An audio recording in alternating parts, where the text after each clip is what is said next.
Yes, yeah, I hear the old one. So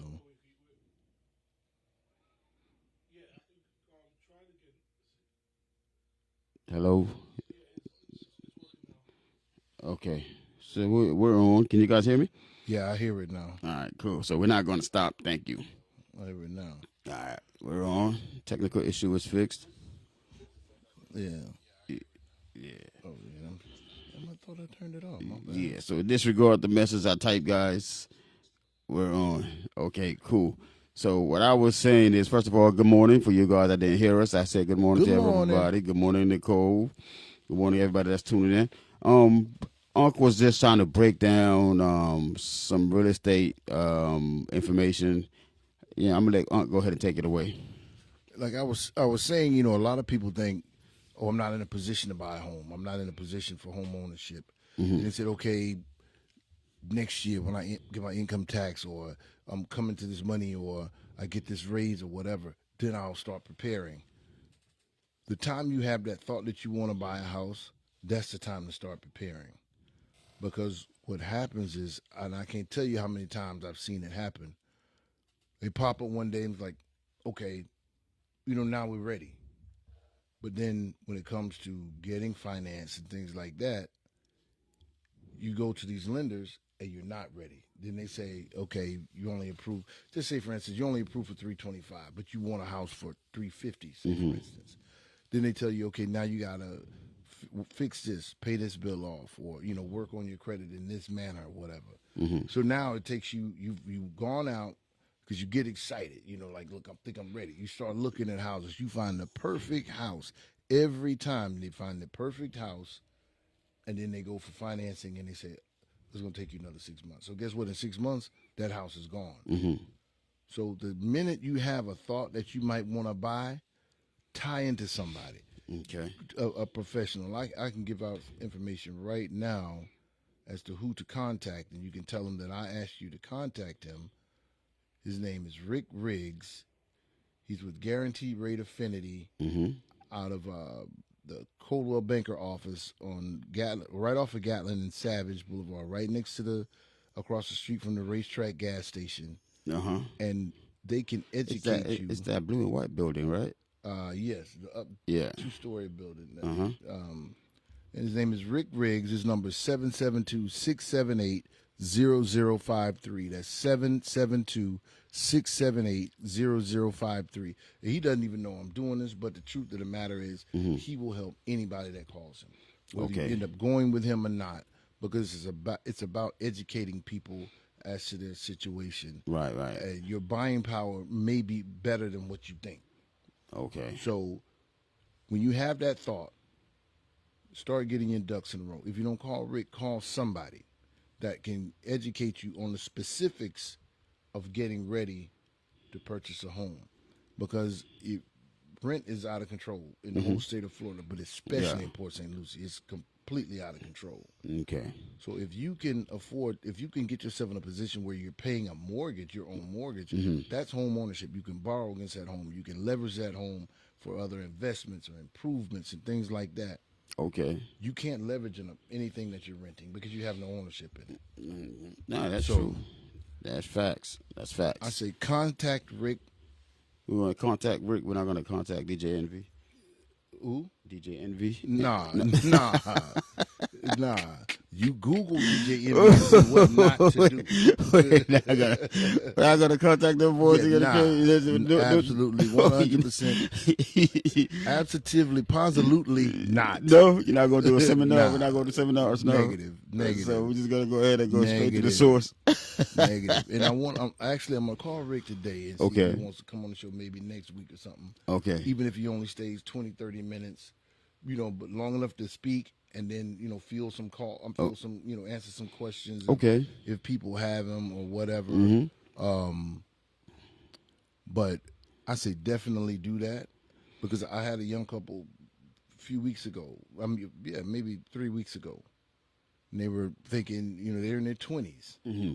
No, 30. They're like right at 30, 29, 30. Okay. And they were like, oh, we kind of want to see what we can get, but we're not sure, this, that, and the third. Had them talk to Rick. He told him, what the situation was. Sometimes, if you have a realtor that's really going to do research for you and that's not just going to go on MLS and say this is in your price range, that's in your price range, you're in good shape. And also, I'm a realtor. If you guys want to, if you want somebody that's going to really work with you and help you reach your goals, Rob Stewart, 772-579-9680. 772-579-9680. Because what I did for them was like we were looking at pre-existing homes in a price range. Okay. What people don't realize right now in this market, a lot of times it's cheaper to build. And I have this particular builder. Okay. I put it like this, for instance, they were looking for homes for between $350 and $400. Of course, there's a ton of pre-existing homes out there, but they're just that, pre-existing. You don't know all the ins and outs. You don't know what's weak or what's strong or what might need to be repaired or fixed or whatever. Got them in a brand new home, pre-construction. For the home was originally $382. The builder gave them $10,000 back at closing, so they don't even have to bring anything to the closing table, which is another major obstacle for a lot of people. They didn't have to even bring anything to the closing table. Yeah, for those that don't know, explain to them what the closing is. At closing, you're going to have to pay all these different costs, taxes and fees and all these other. There's closing because it depends on what lender you go through, what's going to be including in quote unquote the closing costs. So, but those are things that you're going to have to bring cash money to the table when you get ready to sign off and say, boom, this deal is done. This deal is complete. So it's huge to be able to come to closing and not have to come out of the pocket with any more money. Okay. So essentially, they got a brand new 4-bedroom, 2-bathroom house, like 1,900 square feet under air. I think it's 22 total for $372,000. That's not bad, bro. Damn. Brand new home.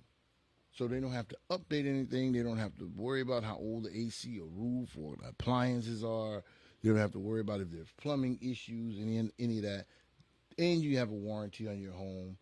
And you get to pick colors and you pick the lot and all of those things. Whereas a pre-existing home, all of that stuff is already predetermined for you. So they had no idea. They never thought for a second they could get a brand new home, brand new home built. Oh. Nobody else has ever lived in it. No dog scent, no kids holes in the walls, no, moles in the yard, none of that. And they huge quarter-acre lots, fully landscaped and all of that kind of thing. So I say that because if you don't know, you don't know. Right. There's a lot of people sitting home right now, like I got X number of dollars saved up. I've been working on my credit. I'm at this spot. I'm at that spot. As opposed, because like now they're giving loans, they're approving people at, let's say, 630, 650, some even 620. Right. Whereas in the past, you had to have in the 700s to get approved. Yeah. I was going to ask you that. What's the lowest credit score you could go on? So it's like between 620 and 650 now? The lowest I've seen was around 610, 620. I'll say 620 and up. But see, most people think 620, I'm not even going to waste my time. Right. But you never know what you're eligible for unless you ask. So that's because I know most people, what they do, what they call pre-qualify. Oh, you have to pre-qualify, yeah.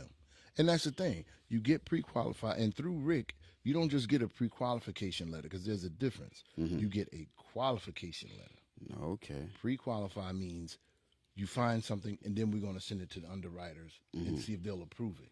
Okay. Qualified means it's been sent through the underwriters. When they tell you you're qualified for 400, you're qualified for 400. And for those that don't, for those that don't know, they know who the underwriters are, what the underwriters do. Underwriters are the ones that really and truly make the decisions, because you go to a lot of lenders, they're going to have the initial agents that are going to say, okay, yeah, I'm looking at this preliminary information that you gave me. Yes, we can approve you, but it's a not tentative. It's a it basically means like a tentative approval. Mm. The word is escaping me right now, but it means basically if everything else falls into place and the underwriter's approved, you're approved. Okay. But So an actual qualification letter / proof of funds, what they call proof of funds, is after it's been reviewed by the underwriters, because those are the guys that make the final decisions. okay. Same thing with insurances. You know, sometimes you're like, oh, well, they said they were going to approve my car to get fixed. And then now they're coming back saying now they won't because it went to the underwriters. Okay. And the underwriter said, no, this doesn't make dollars and cents for us. So now we can't approve that repair or whatever. So it's the same thing with lenders. But when you're dealing with Rick, you get a qualification letter. And sellers love to see that because they know there's no question There's about no them questions. getting their money. Okay. And so I wanna bring Rick on the show and let him. I actually had him come to my church a couple times, and do just some brief education on it. And what I always tell people too is beware of any realtor that's giving you, when you go to real estate state school, they're gonna teach you about all these discount points and financing and percentage points and all of this kind of stuff. It's different. All of that stuff is different names for money that the lender makes at closing. If you say we're going to give you this loan at certain discount points, that means that money is really costing you more. They're going to, you know what I mean? Your percentage rate may be one thing, but all those different points are really costing you money. It's just disguised in that terminology. So you end up losing. Exactly. You're going to just make it look good for you. Right. When you're borrowing money, you're paying for that loan. That money that you borrow, that $400,000 that you borrow may cost you at the end of the day $500,000. Those points and everything is how they get more money out of you. So any realtor that's giving you financial advice, drop them. I'll tell people, like, this is what I know, but I'm going to connect you with the professional that does this. It's like, okay, I can go to my primary care physician and say, Doc, my ribs are hurting. I've been having this pain in my chest. He's going to do his preliminary examination and say, I think you've got a blocked valve or whatever. I'm going to send you to a specialist. Okay. Because that's what that specialist does. You don't go to your dentist for heart surgery. You understand what I'm saying? You go to a surgeon for that. Okay. To a pulmonologist? Pulmonary, specialist. Specialist, yeah. Yeah. So it's the same concept, is what I'm saying. So a lot of people are like, oh, my realtor told me this, my realtor told me that, and they're talking about financing and all of that. That realtor shouldn't even be going into that unless they're a certified mortgage broker or somebody that is masterful in that field, which I can tell you now, probably 99% of realtors are not. Okay. I'm not going to go down that road with you. I'm gonna say go talk to the specialist. To the specialist. Okay. I think we should do that. We should bring a mortgage broker here. Yeah, that's right. And bring Rick does. Oh, he's a broker. Okay. Yeah, mortgage origination. Yeah. Some people don't know. Sometimes people don't know what the difference between a mortgage broker and a real estate agent is. And that's the difference. Real estate agents should not be talking to you about your financing. Okay. They should be directing you to somebody that has all that knowledge. And I'll give you an example of why I'm saying that. We have meetings at the office at noon sometimes, like our monthly meeting or whatever. And Rick and them generally speak, give updates and things like that. And they have an app that gives them updated mortgage percentage rates, interest rates. And he'll say often, when I looked at, just say for instance, when I looked at it this morning, it was at 6.5. Noon is at 6.9. I'm not going to know that. Right. No other realtor is going to know that unless they're a mortgage broker, which none of them are really. So if I told you at 8 o'clock your interest rate is 6.5, and then at 1 o'clock I speak to you again, you're thinking your rate is still 6.5, but now it's 6.9. I had no business having that conversation with you. Oh, okay. You understand what I'm saying? Yeah. I should have said, well, right now they're at 6.5, but you know that fluctuates. So, I'm going to let you speak to this mortgage broker. Oh, okay. Now, when you sign that contract, you're locked in at whatever it was at when you signed that contract. Okay. See, you get a little understanding.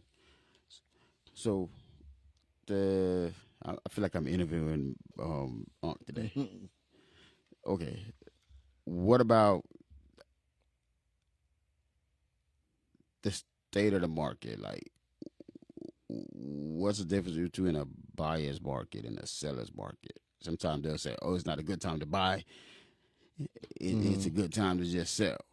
What makes that what it is? Well, there's a lot of elements that go into that. It's like, say, for instance, right now, it's a buyer's market because interest rates are a little elevated and there's a ton of inventory. Supply and demand play a big role in that. When the supply is low, it's a seller's market. When the supply is high, in general, that's generally speaking. Oh, yeah. When the supply is high, it's a buyer's market. Okay. Because now I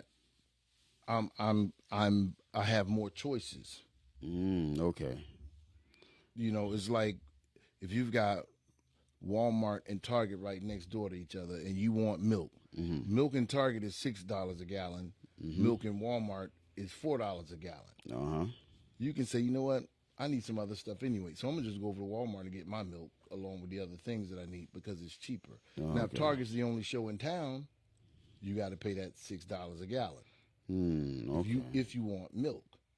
Because when I had some sellers maybe a few months ago, about a little over 100 days ago, I told them from the beginning, you can price your house to sell or you can price it to sit. If it's priced right, it's going to sell. When supply is low, you can demand a little bit higher price.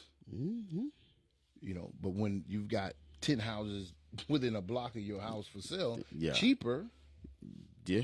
it just makes sense. It's not going to sell. And especially when I can go get a brand new house, bigger, more bedrooms, built for $15,000 less than what you're asking, guess what?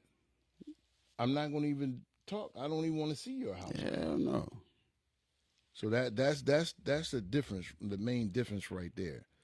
In interest rates, that's how the Feds control money that's in circulation, and that's how they control the amount of cash that's in circulation too. Okay.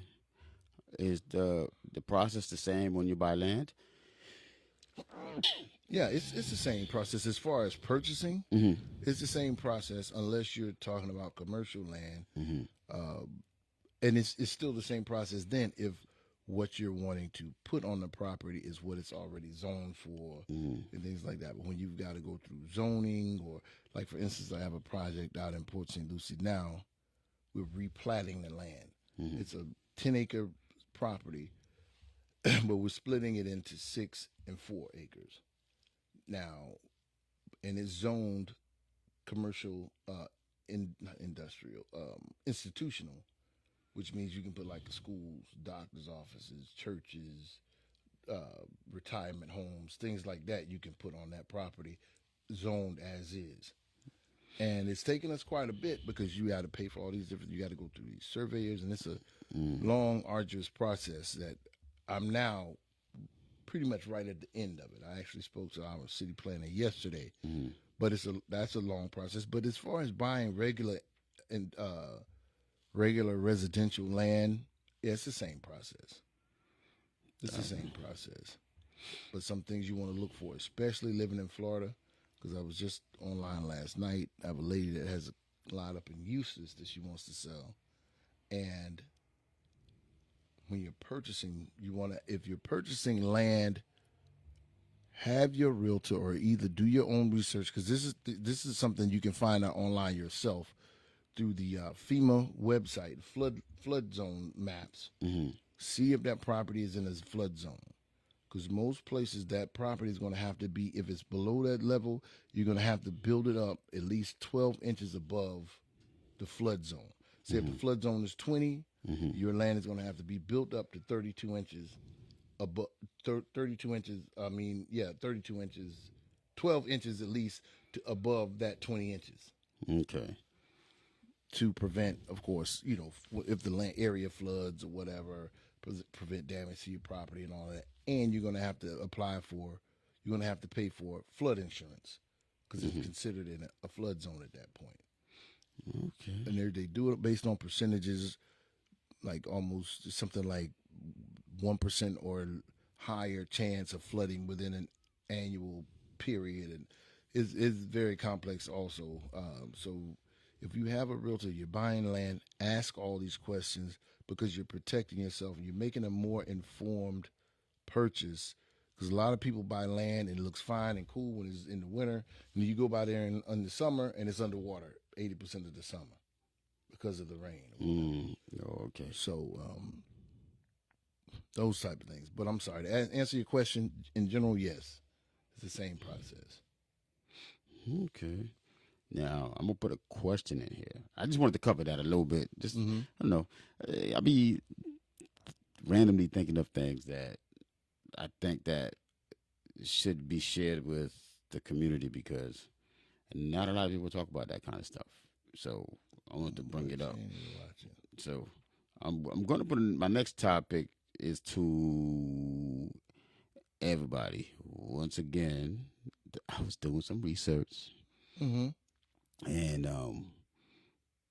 I wanted to bring this up to the table because I know it's more than what they say is watching. So if you guys want to chime in to this next question, I'm gonna ask Rob the question, and then after that we go from there.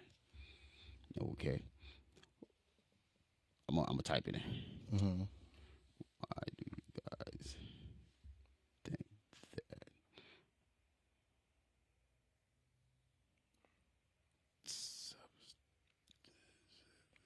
why do you guys think substance abuse is at an all-time high right now?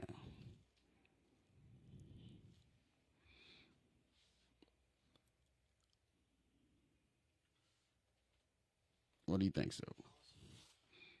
What'd you say, Matt? Matt says cost of living. Substance abuse?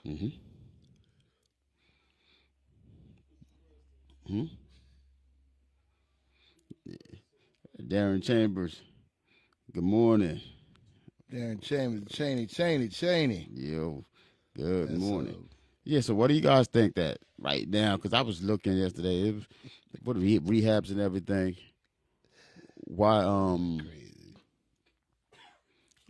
Why you guys think substance abuse? Not just substance abuse, because I looked at the drug abuse. It's so high now. And and just real quick, Darren Chambers is a friend of mine. We've been tight over 40 years. I'm sorry, Darren. He's actually, and you see, he's still around. That's my brother. That's my brother right there. Must be rough, bro. Must be rough. But he's second in charge of Polk County Sheriff. Okay. So he should definitely be able to chime in. Yeah, Darren. Yeah, see, I'm glad. See, when the question came on what. Yeah, for real, Darren. Yeah, why he thinks substance abuse is at all-time high. Yeah, so please chime in. Even though he went deer hunting elsewhere and ain't killed it, he get to smell a deer. But go ahead, brother. Go ahead, Darren. What do you think? Before Darren answers, what are some of the reasons why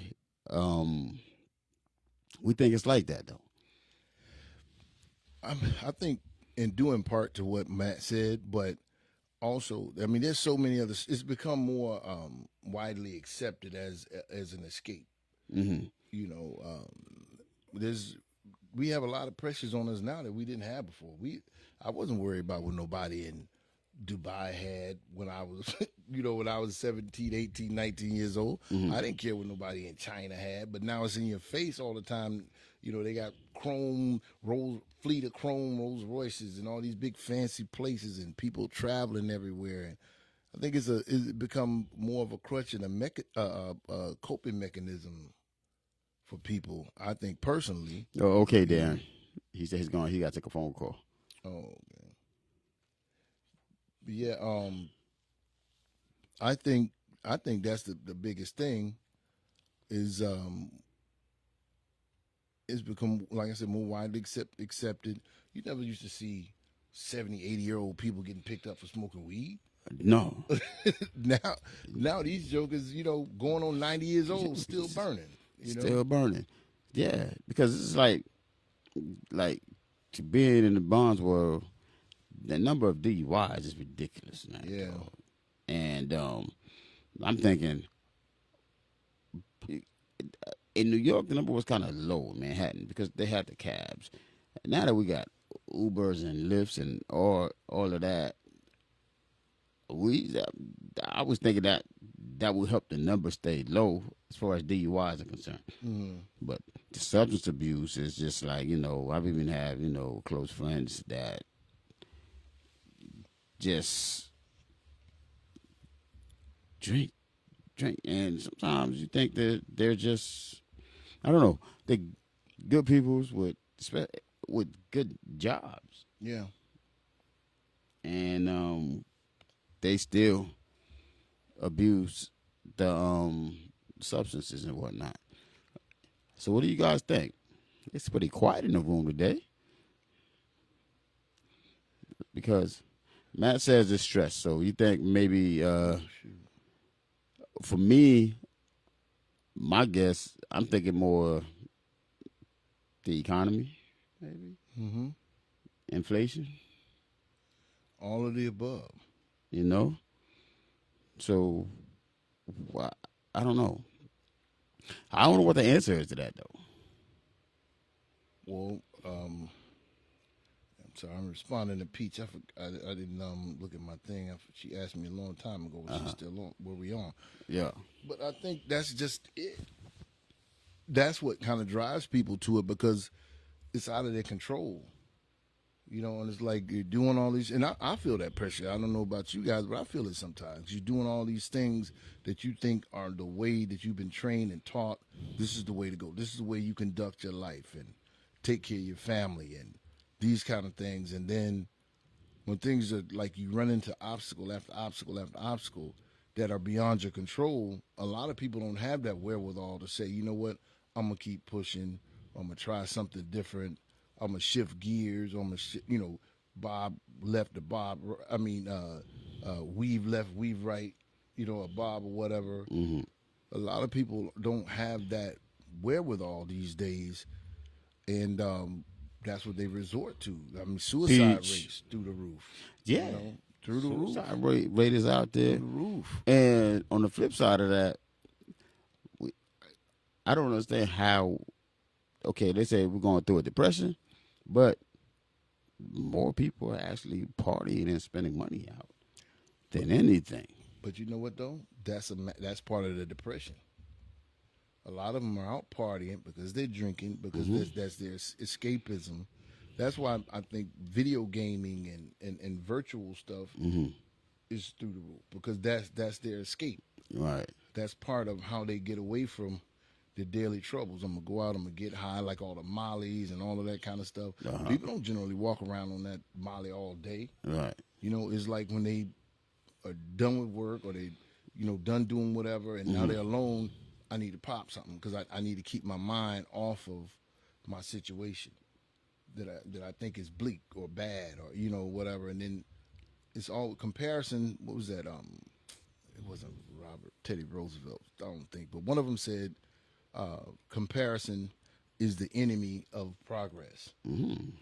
Because when you start comparing yourself to somebody else, it's always going to be somebody else that's got more than you. You know what I'm saying? Yeah. That's doing better than you or whatever. They just be competing and shit. Yeah. And I don't know, Peach, I don't know if you heard, I don't think you heard the question. G, could you repeat the question for her, please? Yeah, Peach. I'm sorry. I'm asking, why is substance abuse is at a all-time high right now? And where did that turning curve come? And also, it's like I said, man, it's supposed to be a depression, but if people are coping with it, at times you go out, man, you get a drink. The drink is like fucking damn near fucking $20. Mm-hmm. You take a shot for $20, $15, and they go get it, Because that's more important to them and they than go that get light it. bill, than that water bill, than that rent. Because they're trying to maintain. And I think they have in their head, you know what? I'll worry about that tomorrow. I'll be depressed tomorrow. Tonight, right now, Mm-hmm. me having a good time is priceless. It might keep me from going home and killing myself or killing somebody else. Mm-hmm. So I mean, you ask look at the average heroin addict. The high lasts what, 5 minutes, 10 minutes, but they still out there chasing that high. Crack, I think crack is even shorter. Yeah, but that shit don't help though. When you have it in the liquor store, it's like now if you look, you got liquor stores here. Mm-hmm. It's like the spoon feeding it. Exactly. But then they pull you over Yeah. because you're using it, Yep. and then they call it abuse. They got that, and then they have a weed store, and the candy And store. they everywhere. Yeah, they got the motherfuckers came up like it was. I was like, God damn. Yeah, turned everywhere. around. First it was like, okay, we're gonna have a few here and there. Now it's like Yep. every fucking corner. It was like, yeah, yo, that's a Yeah. spot. And what kills me is like, especially the ones in Orlando. Mm-hmm. It's smoke shop. So you and I hear smoke shop. We like Mm-hmm. cigars over there. And you go over there and it's a 5,000 square feet shop, Mm-hmm. and like 2 square feet of it is a little, They have little humidor. rinky dink. Have a little humidor over there. It's not even a humidor. It's a humidor box, shit. but it's not being regulated or anything. Nothing. And then a cigar in there that'll cost you $8 anywhere else is like $26. Mm-hmm. I hate You that know. shit, man. That's how my homeboy told me the other day. He's like, hey, man, we bought a bunch of cigars and they were going for like 30. I'm like, What the hell you buy? what? Yeah, where you going? I've never bought a cigar over, I think, $25. Like, where you go? I'm And like, that what? was just to try something. I'm like, what kind of cigar was it? I don't Bro. know. It was just, I just paid for it. Bro, Like, I what went the to hell? this place, the regular little Cuba, the little acids, Mm-hmm. that's $7 and $8 That's some everywhere good- in the world, was $22. That's I cool. said, you're out of your mind, man. I said, I can get 40 Shit. for that. We might be doing something wrong. No, y'all doing it right.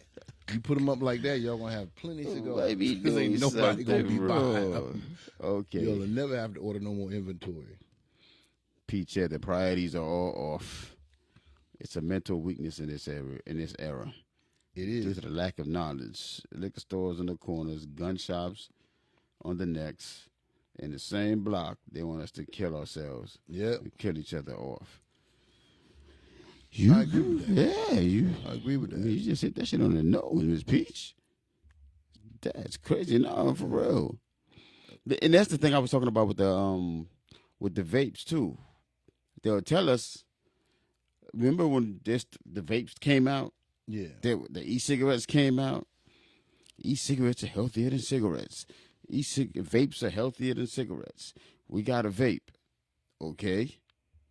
And then a few months later, you looking at the commercials. Hey, vaping is addictive. If you need help kicking your vape habit, please contact Yeah. Vape It's Helpline. a racket. I'm like, why are we putting stuff out there It's a racket, bro. and they putting and that's what I hate about this community, not the community but the state. Anytime they want to buy you, spend your money on something that's new, they create just worsen what's going on. When they just put stuff out and then make laws for the product they put out. Because everybody can eat off of it then. All of them can eat off of it. There's a documentary, I think it's on Netflix, called While the Rest of Us Die. Mm. I think it's While the Rest of Us Die. Basically saying these rich people making all this money and, the system is set up where they're gonna supposed to be like escaping all of the craziness while the rest of us sit here and die because we don't have that option, because we don't have the finances or the means to be able to do what they do or move where they move or live where they live. Mm-hmm. So it's a racket. We're gonna get them sick, So then the pharmaceutical companies can make their money off of them. If Mm-hmm. you violate our rules, now the jails can get rich Jail off gonna of get them. that money. You know what I'm saying? And then when they die, the undertakers can get rich off of them. You'd be surprised how much power the larger funeral homes have. Mm-hmm. I was showing a guy was looking for a property. He said, I want to start open my own funeral home. Mm-hmm. Actually, he works right here at Bell. Mm-hmm. And so I'm looking for properties, find this perfect spot. And I think I might have told you about this. Perfect spot in Stewart. And I started making some calls and things like that. And it actually used to be a funeral home. So I'm like, oh, this is a perfect spot. It's right here on US 1, trying to get costs on them, whatever. And they're like, oh, yeah, it's for sale, Mm-hmm. but it can never be a funeral home. I'm like, what? I'm like, of all the things in the world, why would you say it can't be a funeral home? Yeah. Because the funeral home that sold it is this huge conglomerate that owns, like, I don't know, 250 funeral homes in America, something like that. Mm-hmm. Yeah. When they put the property on the market, they made an agreement with the city. You can make it anything but a funeral home because they moved down the street and built another. So that they want the just competition. killed their competition. Okay. How can you even be allowed to do that when the rules say if I buy a piece of property, I have the right to private, quiet enjoyment to do whatever I want on that property? That's crazy. And it's already zoned for that and everything, but you can't put a funeral home right Yeah. Yo, there. Ever. That's crazy. Ever. It can never be another funeral home. Cut that shit down. Right. So if my kids inherit that 200 years from now, they can't put a funeral home. That's fucking crazy, man. Damn. So Peacher said, just like the government trying to control the consumer spending, 1 month chicken has salmonella. Don't buy it. The next month, something's wrong with the beef. Don't buy it. Yep. It's all about the numbers. No, for real. That's exactly what it is. Yeah. They could put something out there, then I'm like, that is, who inspects that product? It's like when you dealing with vaping. Because I go back to vaping because that was the number one thing I remember. Everybody promoting it. And then they selling it in every gas station. Every corner store. Have your it hit the kids, 17-year-old on the vape. Now it's weird because remember back in the day it was cigarettes. People you got a cigarette. Like and I don't even understand how the hell we get addicted to that shit because I don't know what's in that motherfucker, but people really like go crazy. If they don't find their vapes, bro, it's a problem. Oh yeah. And if they leave that motherfucker 50 miles away, they about to turn around and It's a go problem. back. They're gonna spend $100 in gas to go back to find that $25, $30 vape pen because they just have to have it. But that's when they feed into your addictive personality. You know, habit. What's the word I'm looking for? Like something you do all the time. It's another word for habit, basically. And that's what they feed into. That's what they feed off of. Because I ain't even gonna lie. When vaping first came out, I tried it. I did. With me, it was just anything that's like too much. You know what I mean? Like even back when I was smoking, the reason I stopped smoking weed is the prep time took too much time. I was like, damn, that's just when I break down how much time it takes for me to roll and do all this and then smoke. The process to me was like, man. And then after that, I don't have an addictive personality. So whenever things get too crazy with timing, I leave it alone and try to invest the time into something that's worth investing my time into. Like when I was vaping, it's like, okay, you buy the vape, and I bought the ones that had the numbers and shit on them when they first came out. And then I'm like, okay, cool. You smoke it, and then, well, this coil got to burn now. You got to go buy some coils. You got to go buy this. Just the extra shit that came with it that you had to do. And you had to charge the damn thing. I was like, man, you know what? I ain't never did this shit before. Yeah. Why am I gonna keep doing this? I need a new vice. That becomes a whole new thing that I gotta add on to already what I have. So for me, it didn't make any sense. So I just left it alone because I don't like cigarettes. I do my smoke, my cigars. I love my cigars, Mm-hmm. but because they're easy. You cut the cigar, smoke a cigar, enjoy the Yeah. taste. You don't inhale it, you blow it out. Yeah, and it's supposed to be. Cigar smoking is more of a relaxation technique Yeah, it's more therapeutic. than a need. You know, than Yeah. a habit. Like, oh, I gotta have this right now. Because you're not walking around with a 6-pack of cigar in your pocket. Right. And Shit. and the big draw with vaping too, what really got a lot of them is you could do it inside. Mm-hmm. Secondhand smoke was But not supposed now, to be an you issue. see, even now you saying that too. Now you go to places where before it was promoting how safe it was. Right. Now you go to different places where you see signs, no vaping inside, Yeah. no vaping here. Because the truth came out. You know, the consumer is more informed, not more well informed now than in the history of the world. And when people start, because then remember they had that commercial. It was some basketball player. I can't remember which one it was, but he was dribbling the ball, and like all these metal shards were flying around, and it turned into a monster, and the monster was like chasing him down, and it was telling you about all the metal shards that go into your body when you when I you remember vape that. I and remember that. I whatever remember and all that. of that Yeah. kind of stuff, and now it's like, oh my God, when you got that visual of a monster running around inside of you, I don't want no parts of no vape no more.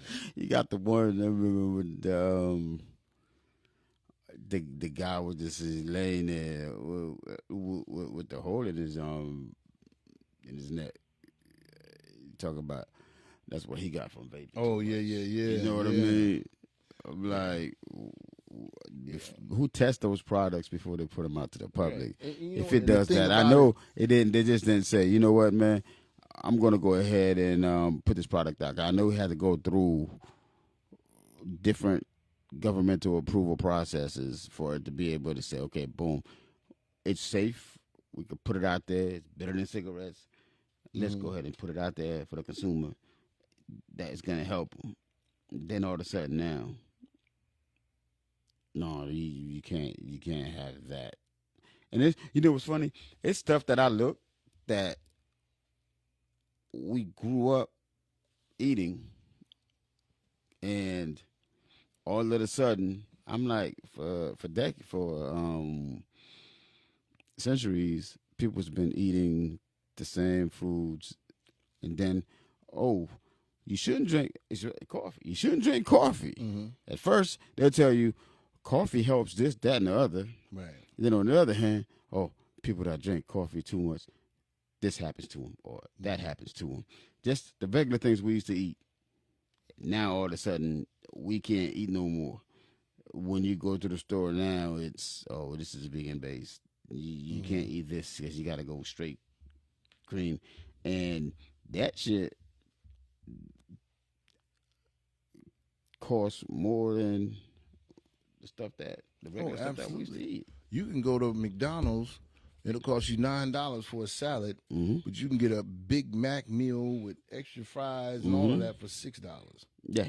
You know, they're gonna give you 25 cents worth of salad and 15 cents worth of dressing for $10. Yeah. You know, but then you can get a 2-all beef patty, special sauce, melted cheese, pickles, honey on the sesame seed bun, fries and a drink for $2.30. You know, of course I'm exaggerating, but the thing is, it's like my wife was like, when we talking about, like, if she goes to the doctor and they give her any medication, she researches everything to the nth degree.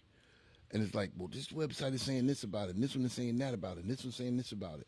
And then she'll, to the negative. Then she'll go find 3 more that says the same thing. I said, you have to be mindful about who, you don't know who put that information together. Say, for instance, like you're talking about vaping. All these companies came out promoting this vaping thing, right? Right. And all of a sudden you start seeing all these commercials with the lady with the trach in her throat, God rest her soul. This is what smoking did to me. Don't let it do it. You know, that type of thing. Yeah. And then you say, well, damn, we've been knowing smoking was dangerous since they came out with cigars. Exactly. You know, I mean, cigarettes. So now is all of a sudden putting this out? Then next thing you know, boom, vaping hit the scene. Yes, and Peaches just made a valid point.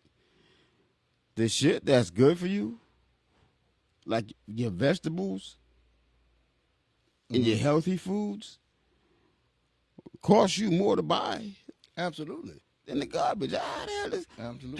How they want you to be better, and they spiking the prices on the shit that helps you and your health. But that's what the point is. We know everybody wants to eat healthy. You can go find a million restaurants out there that's gonna sell you bad food. But Sweet Tomatoes, which was a salad restaurant, which I loved, closed down. Yeah, Yeah, yeah, closed they down. close it down. Right. Because that doesn't eating unhealthy feeds the pharmaceutical company, it feeds the doctors, in turn feeds the specialists, and feeds the See, grade and, master. and I'm glad you said that too, because, for example, back in the '80s, we had the heroin and the crack epidemic, right? Mm-hmm. Now, all of a sudden, out of nowhere, and those drugs could be homemade. Mm-hmm. You get the coke, you cook it. From what I hear, you can cook Yeah. it, and Allegedly. allegedly, so you Yeah. allegedly could cook it Mm-hmm. and get rocks from it. That's what they say And on the street. Yes, Exactly, That's yeah. what YouTube. I heard the said same that. thing. You heard the same thing, right? Cool. So I'm not exaggerating, right? Mm-mm. So now all of a sudden, the Reagans say no to drugs. Mm-hmm. It's in the hood. They blame the hood for all of those drugs. It's the community. It's this, that, and the other. And now, out of nowhere, drops out of the sky. Fentanyl's everywhere. Mm-hmm. And heroin has made a big comeback. Yeah. And fentanyl is not a homemade drug, bro. Mm-mm. So where that coming from? Ain't none of us making no Ain't fentanyl. yeah. Ain't nobody in the hood making no fentanyl. We might get Nobody. caught with something. Nobody's bringing up the reason or where or how that miraculously appeared. Because remember, they had the bath salt, Mm-hmm. and now it's the fentanyl. And the fentanyl's it's killing a lot of people, man. Oh, And left and right. they're putting that shit in everything. Everything. And now they're using it in treatment for cancer And patients everything. for pain and stuff like that. Yeah, and I don't know. Like Peach said, they don't want you to be better, and they want to control the population control. Yeah. It doesn't. That's what I was getting at. Healthy people don't make money. That was Don't what I was make their getting money. at. You know, and it's like you see, like I was going to say too. You see commercials saying cigarettes are bad for you. Mm-hmm. How do you know that's not coming from the vape companies? Then you see commercials saying vaping is bad for you. How do you know that's not coming from the cigarette companies? You understand what I'm saying? Mm-hmm. So they battle each other. You know, it's cloaked in a public service announcement, Mm-hmm. but you don't know who's supporting these people. It might be 5 layers back. Mm-hmm. This organization, they give money to this organization, who gives it to that one, who gives it to that one, who gives it to that one, who gives it to that one, and that's who donates money to. That's who creates these anti-smoking advertisements or whatever. And I'm not saying that smoking is good. I'm just saying you have to have some idea, add it into your thought process as to why I'm seeing this commercial and who would benefit the most from this commercial. True. You understand what I'm saying? True. It's like you'll see one book that says, for instance, the Atkins diet. Mm-hmm. Don't eat any carbs. Right. You know, it means you can eat fat back, you can eat all of the fried chicken, you can eat all of the, steaks and all of these fatty foods, and you'll still lose weight. Because you rob your body you force your body into ketosis, which then it burns the fat instead of the food that you eat for energy. But then you go to the vegan side, this fat is going to clog your arteries. It's going to, make you cause heart failure. It's going to make you gain weight, and this and the third. So it's a battle back and forth. Whatever idea you have out there, especially with the internet now, I can go find you 10 that's going to go against it Mhm. every time. So you have to do your own research, like we were talking about the other day. Do your own research, make up your own mind. We got to quit just listening to people, whoever spews anything out on the internet, because it's unregulated. We can go on there and say anything, Yeah. as long as we're not inciting a riot or, Well, trying to overthrow the government or no crazy mess like that. We can God, go on there and no, say that's whatever we not. That's wanna not. say. We're not trying to do that here. Nah. You don't need to throw over this government. If you go to those third world countries, you see what happens with that situation. It's not safe. Even though we don't agree with a lot of shit that's going on out here, but damn it, I'd rather be hidden over there. That's for sure. Give me my America every Every day. fucking They can say day. what they want to say. I'm with those, folks be like, if you don't like it, get the hell out. Yeah. If you don't like it, get the hell out. No, man. I'm good. But it As just the kids used to say, I'm Gucci, yeah. which I hated that saying. I hated that. Yeah, I know a kid named Gucci too, man. That's crazy. Said, "No one named you that." Oh no, everything's just Gucci. Everything's always okay. It's like, okay, Gucci. That's Okay. cool. No, man. But you gotta understand what the point I was trying to make.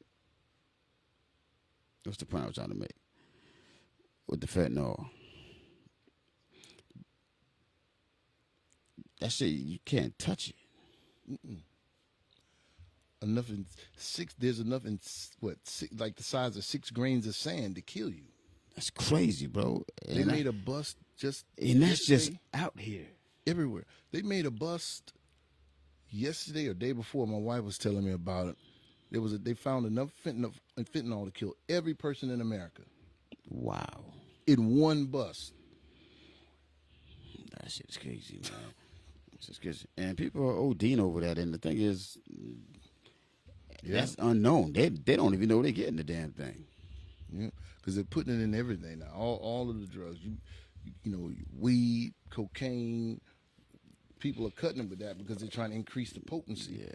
But unqualified guys, trying to break it down or whatever. Unqualified pharmaceutical techs. Yeah, Chemists. That's what they call them. Chemists. chemistries. Unqualified chemists be trying to cook things up that they don't even know. They don't know the difference. You're right though. No, they don't know the dosage. Yeah, that's why people dying. It's like, I heard when it comes to like crack or stuff like that, they have measurements and whatnot. That's what I hear they do. But with this right here, allegedly, allegedly, that's what they do. With this right here, there ain't no. They don't know. They just don't. But I think it's why the fuck are they? Nobody's gonna be like, yo, we dropping this here. Like, where'd it come from? Right. And the thing about it, the room for error is the margin for error is so minimal. Mm-hmm. If you're not like a super scientist, apothecary type person, okay, I got 6 grains of sand right here.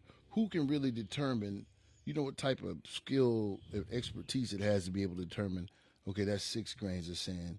I got to make sure I don't give him 7 or he'll die. Mm-hmm. Yeah. You understand what I'm saying? And then you got folks out there that's like, oh, man, I think that's 6. Forget it. Throw one more in there and make it 7.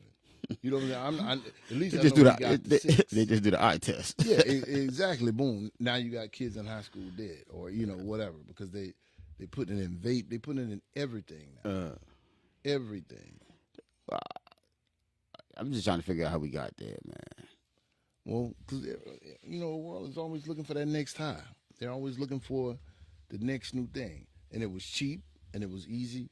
And if you got a ball this size, you can make thousands and thousands of dollars off of it. You ain't got to have a room full of weed. You know what I'm saying? And stuff like that. You can make a ton of money off of it, of a small amount. And so people are doing it. That's what we always want more for less. That's human nature, and especially the nature of the mindset in the U.S. We can get more for less. Let's do it. We'll deal with the dangers in the bodies later. That's crazy, man.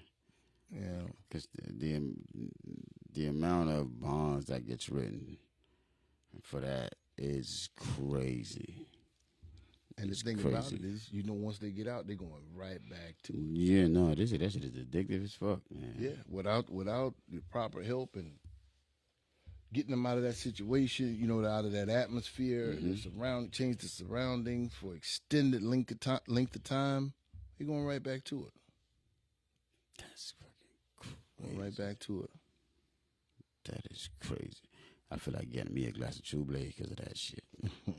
I just wanted to bring that up today, man, just to cover some of those topics that people see and don't discuss, And I thank you, Ms. Peach, for your input because I think it comes down to population control. I think she hit that on the nose. Yeah, all of that is involved. Because you got, what I mean, you got, that happened, and then all of a sudden you get COVID. Which that was. And now they say they locked us down, saying, "Oh my God, it's a pandemic." Now these motherfuckers talking about, "Oh yeah, COVID is just like a regular flu now." I'm like, what? The shit that was killing a whole bunch of people, and that was viewed as now the it ain't regular killing flu. people no more. Yeah. But I will say the human body develops a certain level of immunity. That's why a lot of diseases that there's a lot of things that used to kill us that don't. But within 2 years, the entire population has reached, I think they said once we reach 80% immunity, basically saying 80% of people in America have developed an immunity to it. That's when the CDC lowered the restrictions as far as wearing masks and quarantining and all of that kind of stuff. Like now, so to me, unless there's for me some weirdness to it. What's the use of even having a COVID test now? Yeah. Okay, so I think I got COVID. I go take a test. I come back positive. You told me over a year ago I don't have to quarantine anymore. I don't have to wear a mask anymore. So what's the use of me what's the use of me getting a COVID test? So what's the difference between a COVID cough and a regular cough? That COVID cough, you go with a regular cough, you go no, I'm just but COVID cough is yeah, that's my point exactly. And now you hear so many people, myself included, my wife included. Yeah. You got all of these symptoms of COVID. Damn. Then you go take a COVID test and it comes back negative. Because you see the commercials, if you notice I see it in the news, it was like if you notice you have COVID symptoms, go to your urgent care. Don't go to the hospital because the hospitals are still overfilled with COVID people. So I'm like, how do you determine the difference? Like, I'd be scared as hell to cough around. I'd be holding my shit. Yeah. Like, you go around, and me myself, when the person goes, I'm like, okay. If it's 3.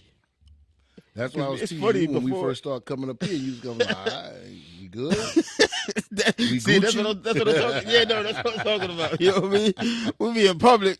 As soon as somebody cough, I can see the whole room like, oh, okay. You got that C19, bro? You like, you good? Yeah, you might want to stand over there, bro. Yeah, dude, it's so crazy now, and everybody's getting all these COVID symptoms. Yeah, my wife even had it right down to the loss of sense of smell. 2 tests come back negative. So I'm like, I think COVID has morphed, has evolved, and now those COVID tests can't detect it because you got too many people before COVID there was no other ailment like cold, sick, flu, anything like that would take away your sense of smell. COVID, if your sense of smell was gone, you had COVID. No, my son, when he had COVID, he lost his sense of smell and the taste for everything. I used to be like, yo, Jay, what you want to eat? It doesn't matter. Yeah. I'm like, okay, cool. I had the same thing for like 3 days. He was my taste tester too, man. So I'm Yeah. like, damn, man.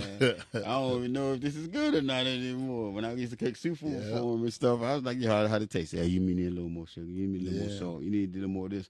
I'm like, okay, cool. He was the one that was tasting everything, man. Now I'm sitting here like, damn, man, I ain't got nobody to taste test. Let me just make chicken. And I had the same thing Mm. for like 3 days, and I didn't even realize it until the second day. Mm-hmm. Something I was doing. I think I sprayed on cologne. I was like, yeah, I'm gonna smell my cologne. Mm-mm. I, again, didn't think anything of it because I have had allergies and stuff my whole life. I just had a stuffy nose, stuffy head, and I didn't really have a cough much. I was just coughing here and there. Like when I first wake up, I'd cough a little bit. Then I didn't cough the rest of the day really. And then the third day, I was like, you know what, this shit must be COVID. Mm. But we were already like in quarantine. That was like when it was big. So we were already in quarantine and wearing masks and all that kind of stuff then. So I didn't really, there was nothing else really for me to do. Mm-hmm. And I never got tested, but I figured it's got to be COVID. I never lost no sense of smell before. Nah, man. When that shit hit me, dude, that shit put me on my ass. Because right now I don't hear nobody ever say, "Yeah, I think you had a regular cold. It might be the flu." Never hear that anymore. First thing they do is COVID. When I had COVID, man, I knew that shit was serious. When my ass, I couldn't do 10 push-ups. I went down there. I was like, oh, my whole arms and my body was just like, what do you think? That my shit look tell you what you think you trying to do? Mm-hmm. I'm here, bro. Yeah, I had a little bit of aches, a little bit of muscle aches. That put me on my ass, and I'm a little baby when I get sick. Nah, I I can't. ain't gonna lie to you. I'm a punk when I get sick, trying dog. to go. I be trying to write my will.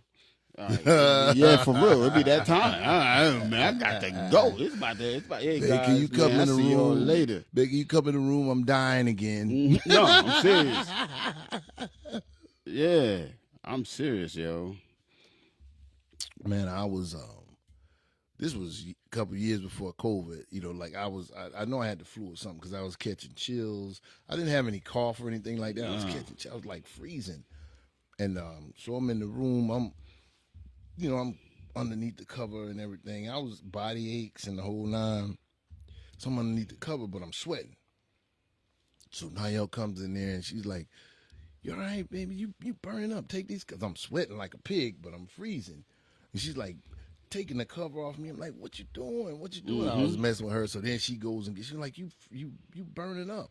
So then she goes and gets this, cool water in the bowl and start wiping me down with a towel. I was like, "What you trying to kill me?" And then she started doing my feet. I was like, "Why you doing me like Jesus? You trying to kill me?" We was cracking up about it. And bro, you know what was embarrassing, bro? After I had COVID, right? Mm-hmm. I went back to work. I'm talking to a damn crackhead. Crackhead's like, "Hey." Boy, you acting like me. He said, I ain't never had it. None of my friends had it out here. Mm-hmm. But they say it's like going through detox. And I felt detox. Mm-hmm. I don't think I could do it. I was like, and like me and my cousin was talking about the other day. He was like, I ain't never seen none of them got COVID. Man, that shit can't live in that environment. Something is in there. He said, COVID like, oh, damn. COVID is bougie. COVID like, man, I can't live in this body right here. You trying to get me high. Oh, shit. Yeah, that it's something else though, man. You just really have to be vigilant about making up your own mind about stuff, man, because it's just a crazy ass world we live in. They'll tell you anything. Yeah. Tell you anything. And if you ain't careful, you'll start believing it. Pete said if it wasn't for her son in the military at the time in California, VA telling me what they were doing out there for me to relate and translate to the doctor. He said she'd be dead because she had caught COVID when she first came out. When the doctors didn't know what it was. Yeah, no, I know a lot of people that passed away. Yeah.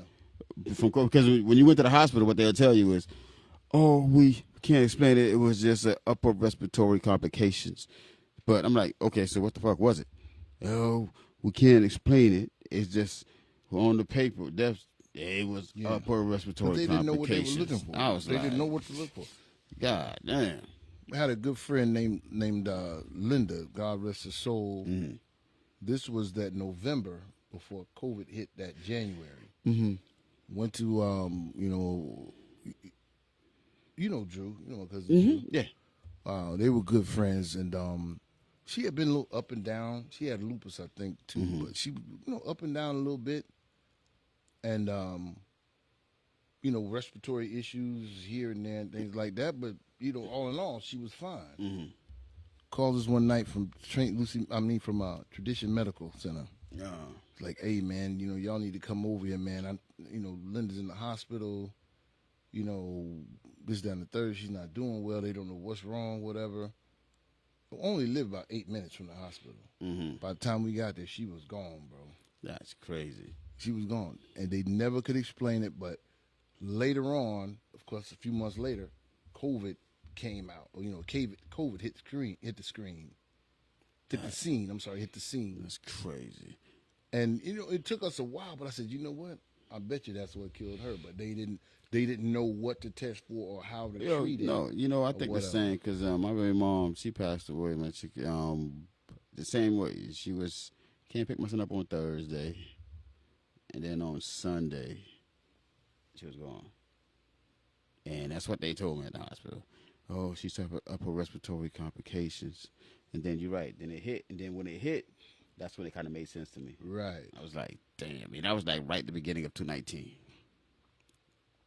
Right at the beginning of 2019. That's what they did. They didn't have any idea of what they were dealing with. So now that it is funny how we as a society, something that serious, we still make jokes. Yeah, and make light of it, just so we could cope with the seriousness. You have to though, man. You know what I mean? If you can't laugh, man, you lose your mind out here, bro. You ever the third time I had it, man? I'm like, yo, man, that every time you had it, it hit you different. I think I might have had it twice, but to me the second one was really just like a stuffy head. I didn't lose sense of smell, or that was my biggest fear when I got it the first time. Like, man, I can't smell nothing or taste, and I'm like, man, I ain't gonna be able to taste my food no more. No, that's crazy. Lord, please heal this COVID, Lord. It took my son 6 going months to get his seafood restaurant tomorrow, Lord. Lord, please let this sense of taste come back. It took my son almost 6 months to get his shit back, man. That shit was serious. Yeah, mine was only gone for like 2.5, 3 days. I say 3 days, just round it up. 3 days. Boy, I was so happy. Pete said, Bob, do you remember D? Who's D? I don't know what I don't. Oh, D who, Peach? I feel like I'm on the phone with Pete. Who D who? D. D from O Block. Hey, we had tons of D's. But now it's a regular common cold. You can go to the store and get over-the-counter medication for it. You can take the home test for it, and it'll be okay. Paul, Mom. Who's Paul's mom? My brother Paul? Little Paul. Yeah, yes, I do, absolutely. Yeah. Good morning, Daniel G. Yeah, I remember D. Is that what took D? Then the 1 second she was healthy, and the next second she was gone. I was like, shit. And And that's what fucked me up. I ain't gonna lie. That shit had me thinking a lot of shit. I'm sitting here like, damn, I thought I was gonna go. I probably would have ran into a stop sign or something. Or tripped over something. 'Cause I think that's, what I mean, all the bullshit I've been through. It was like, okay, fuck it. And now, I'm laying there in the bed like that. The third time I had it, that motherfucker, that fever just stuck around for a minute. Like every time, the body ache was one thing, and then next thing you know, shit just stayed. I'm sitting there like, damn, dog. Like you said, the chills, I hate the chills. That's The chills and the body ache, that's some fucking pain you got to deal with. And Danielle's in there wiping my feet with that cold rag. I'm like, why you doing me like Jesus? You trying to kill me. So, of course, she ran into, I was joking around. Of course, she went and told all her friends, girl, he acting like a little baby. I'm like, listen, man, just leave me alone. You making it worse. I'd rather sweat than be cold. Then be cold. And I like cold showers, but it's just, that's a different animal. When your body feel that hot, and then you can feel like, you know, when you get the cold, when your body feels cold 1 minute, but you got the highest temperature. Yeah. And then when the temperature drops, you fucking sweat all of that.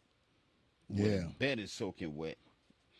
That's like the first time I ever experienced some shit like that. And I was like, holy shit. Then your body cools off. And you're like, okay, cool. I think I just beat this motherfucker. Then it comes right back. You know what? Like, oh, honestly, shit. I'm walking around the house like, what the fuck? Why is my toenails cold? bro, and I don't know if it's with my system or whatever, but generally, when I catch something like the flu or something, I never have it more than like 24 hours or a day. Like, if I get chills and sweats, once they break, I've never had them come back. You know, even with that whole flu thing I was telling you about, there was, like I said, that was a few years before COVID. But again, it's been around. It's nothing new. There's tons of movies from 10, 15 years before COVID came out talking about COVID. They just weren't calling it COVID. But it was the symptoms, everything. They told you where it was going to come from. They specified Wuhan, China, and all of that. They specified that, you know, where it was symptoms, you know, how much of the population it was going to take out, everything. And a lot of people don't know Obama had a task force in place to combat COVID and what was going to hit. They knew it was coming. But guess what the first thing Donald Trump did when he got into office? Oh, shit. Dismantled. I'm just saying, this factual. Lord. This factual and it's on topic. One of the first satisfaction in his own topic. One of the first things Damn. dumbass Donald did when he got into office was dismantle that task force. So guess what happened the following year? COVID hit. They already had all of these provisions in place to protect the American public, but dumbass let them convince him, oh, we don't need these people. We paying these people for nothing. Shit. Next thing you know, millions of people die. Matt, I mean, we got to go back to the archives and see how many times Mr. We ain't calling that. We ain't calling that bastard Mr. Nothing. I did. Mr. Nothing.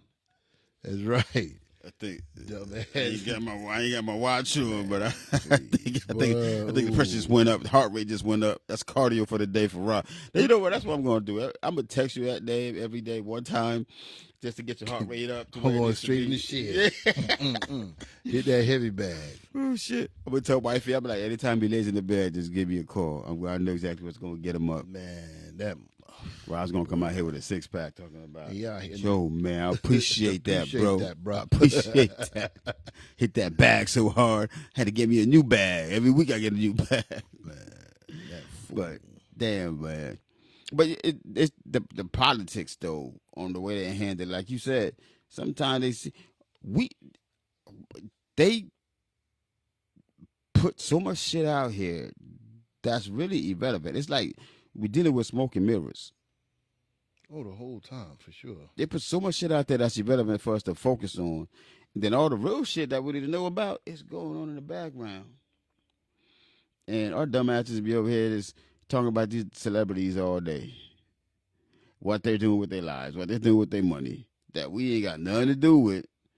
But the topics that we need, the shit that we need to be more concerned about, instead of getting in Jay-Z and them's business, call the Pentagon, call your governor, call your people to find out what's really going on in the U.S. up to the A's. Because we missed the points. We missed the points. And the best way to run the country, especially when you're dealing with election years, for some reason, something always right before an election pops up to scare the public into voting for who they want to vote for. Always. Remember the mass shootings. Yeah. Look at every time you hear that, it's most likely when somebody's going out of term and they having another election year for a new person to come in and say, you know what, that person ain't doing his job because look what happened on his clock. And then miraculously, when they get on, all of a sudden shit stop for a minute. Yeah. Then when they about to get off, the bullshit starts again. The patterns. I sit there and look at the patterns. And just read and educate, though. We need to educate ourselves, man. We need to worry about less about irrelevant shit and more about shit that's actually really going on. But even with that, you don't get told the truth anyway. You know what I mean? That's why I say Democratic, Republicans, or whatever. It's just crazy. Yeah, man. You know, I not heavy into it, but I'm to some degree I have a mentality of like those doomsday preppers.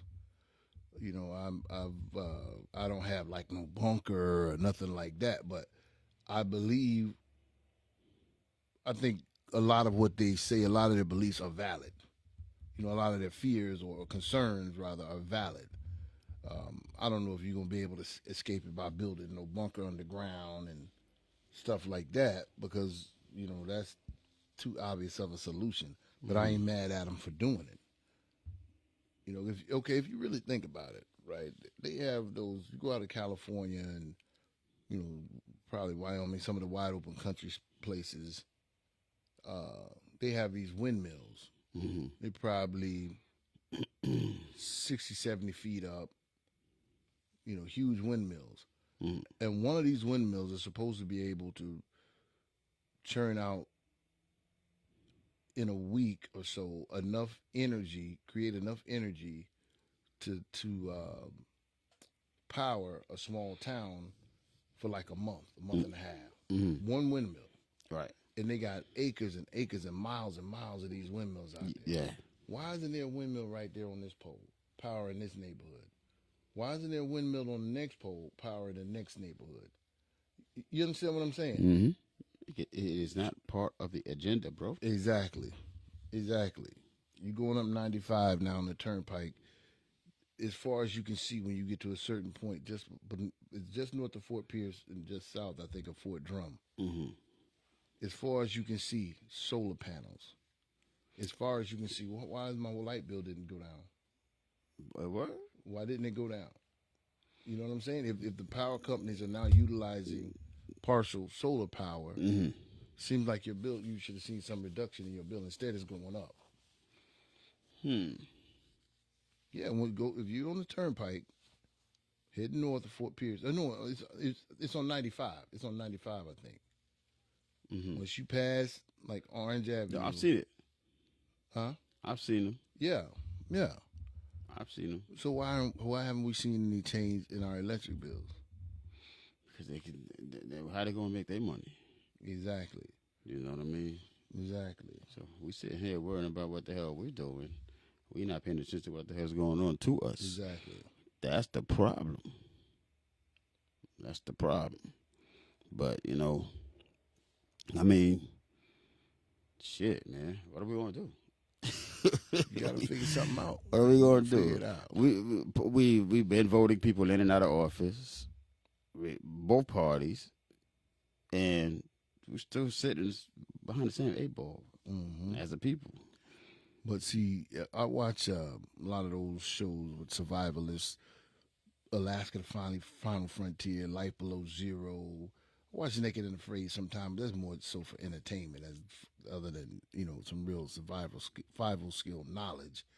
But like a lot of the population are moving to those areas because they're trying to get away. They're trying to get ahead of the curve. They're trying to be already out there in the middle of nowhere. So if all of this collapses, they already know how to self-sustain. They already have their plan together. Yeah, they already know how to self-sustain. But we wasn't invited to that meeting, was we?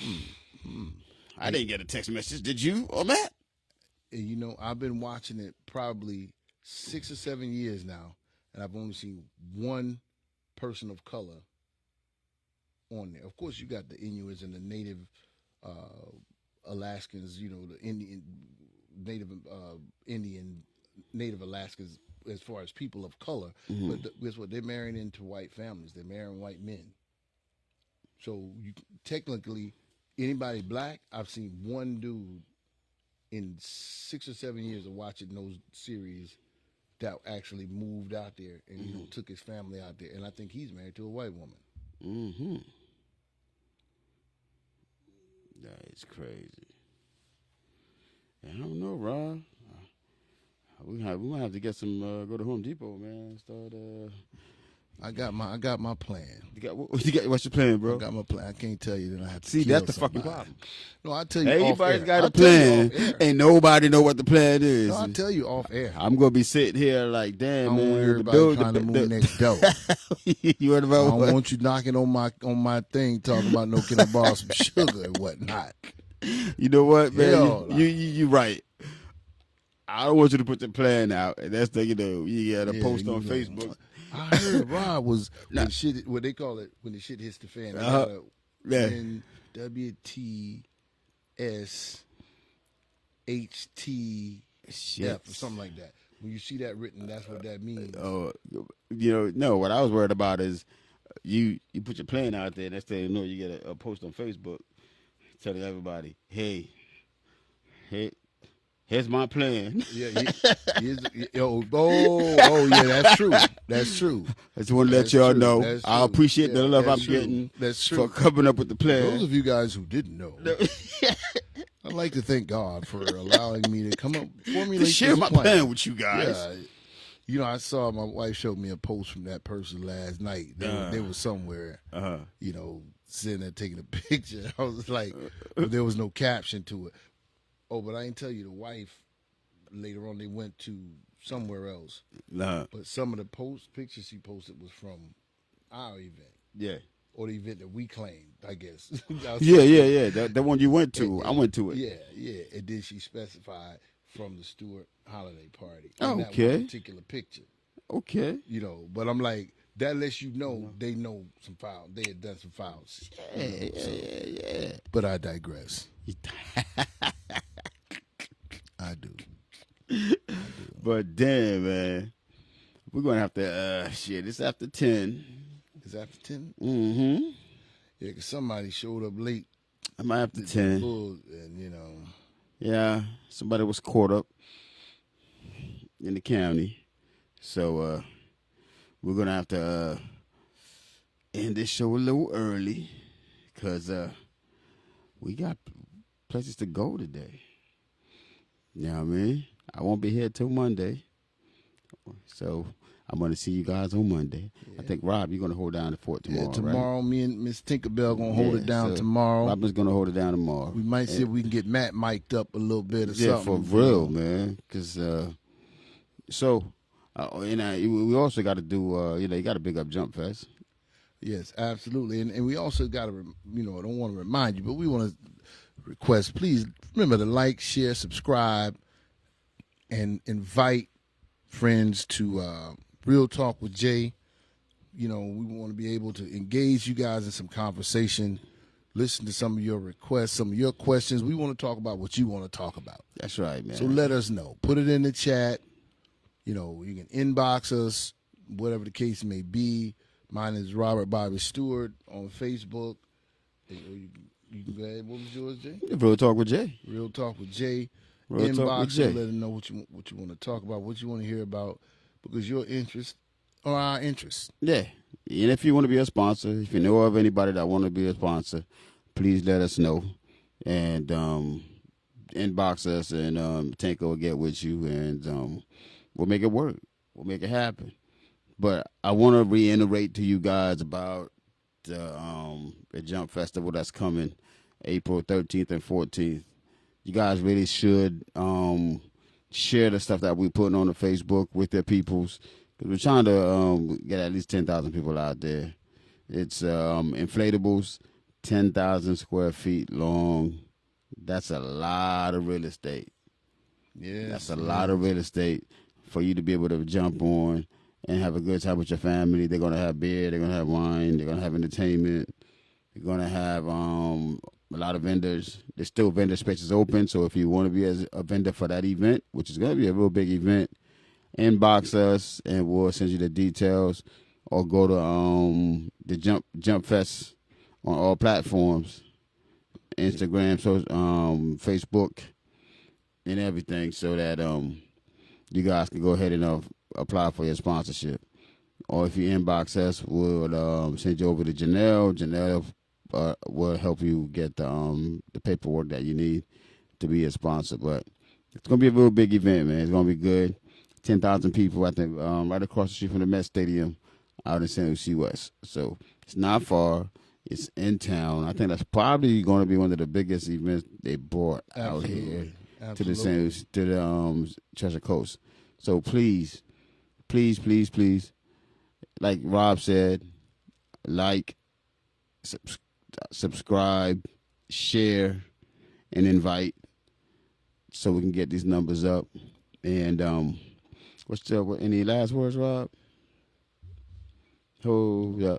Peach says she's got a serious subject to discuss for both male and females. What is it, Peaches? Before we go, we can jump on it tomorrow. So, okay. Yeah, send it to us though. So I guess tomorrow they're going to be talking about Peaches' topic. You can go ahead and send it to me now though. Or yeah, go ahead. Send it to Rob, and then they'll talk about it tomorrow. Anybody else got anything they want to share? Please put it in, and we'll definitely get back to you. Now we're going to go back to our regular scheduled program. What's your last words, Rob? Listen, people, anywhere, everywhere in the world, you get ready to go in the grocery store, leave your damn dog at home. Please don't have your little mutt walking around smelling the grocery and touching his nose on the stuff that I got to bring home and feed to my family. And by all means, don't have him in the cart with his nasty dog ass dragging all around in the cart where people got to put their kids and put their food to bring home to their, to feed their families with. That's just, trust me, he'll be all right at home for a few minutes without you. Or leave his ass in the car. I was coming out of Walmart neighborhood center on Gatton last night. Yeah, don't many things make me more irritated than that. This lady, she jumps out of the car. And it wasn't a service dog. Service dog, you blind or something like that, I can understand. And they're trained. Yeah, and they're trained. And even if it's like a comfort dog, leave his ass in the car. You can walk through the you strong enough to walk through the grocery store for 10 minutes and pick up some bread and butter by yourself. You know what I mean? If not, bring a friend or something. Leave the damn dog in the car. They do not belong in the damn grocery store. You're not going to have an emotional breakdown at Publix. Yeah, exactly. You know what I'm saying? The butter and the milk ain't going to scare you that damn bad. You can make it. Even in Publix, you can go to, if you have an issue like that, you can go to the bag boy and say, sir, can you go, here's my list. Can you go get these things for me? And walk back out to your car with your damn dog. No, even my dog is an emotional support dog, but I know where to take her. When not to take her. In the grocery store, leave your damn dog at home. That's all I got to say. That's it. All I got to say is stop taking people's shit. I just had to do that. I just had to do that. We're hijacking events. No, but there was an article in the paper about that. And really?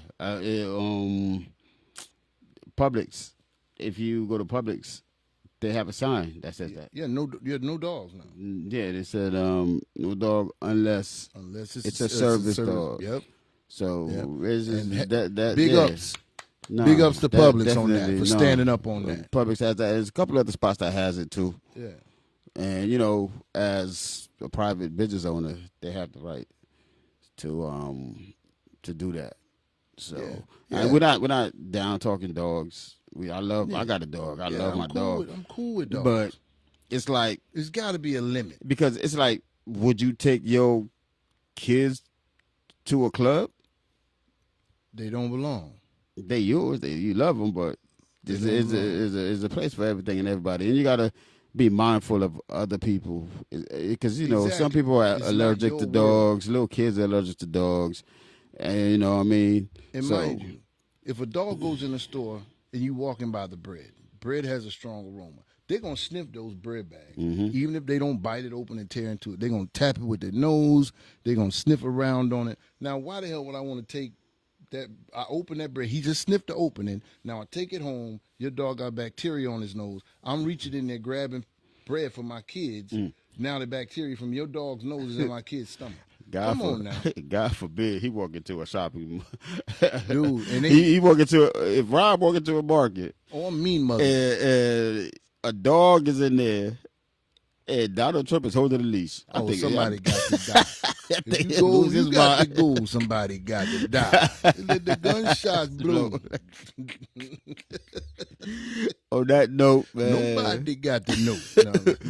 This is Jay from Real Talk with Jay. Uncle Rob saying, y'all take it easy. Matt, you guys take it easy. Matt will see. Matt, you coming on tomorrow with them?